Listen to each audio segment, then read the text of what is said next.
ำว่าเงินเฟ้อนี่มันบ่เกินจริงนะทุกคน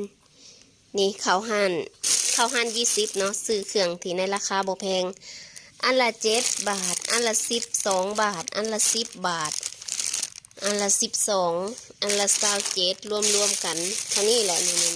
อันนี้ก็อันละ10 บาทเนาะเอามากินไข่เนี่ยก็คือหน่วย5 บาทก็คือแบบรู้สึกว่าสำนี่น่ะแต่พอมารวมราคาแล้วตกอยู่251 บาทก็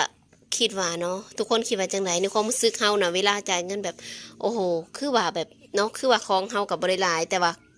อันนี้มันคือเมดหลายแต่ถ้าเฮาเอามาบวกจริงๆแล้วอ่ะมันก็ราคาตามนั้นแหละทุกคนมันก็เนาะมันก็ตกอยู่250แหละมันก็เลยเห็นในหัว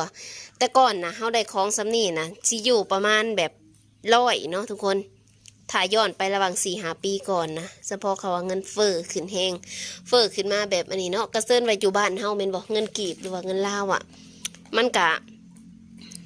แพงแบบแพงอะนะแล้วเฮาขนาดเงินไทยนี่เฮายังตื่นเลยอ่ะนี่เลยเนาะเพิ่นว่าคำว่าเศรษฐกิจนั่น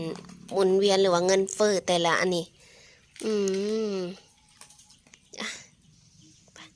เดี๋ยวมากินไอติมก่อนไอติมนี่ก็10 บาทก็บ่ได้แพงนะซื้ออันละ10อันละ5นี่แหละแต่ก็รวมกันมันก็เลยอันนี้ถือว่าถูกบ่ทุกคนถือว่าถูกเลยเนาะบางคนบอกมาว่าเฮาซื้ออันราคาถูกเลยนะถ้าซื้อราคาอันละ25 บาทนี่จักสิซ้ำใด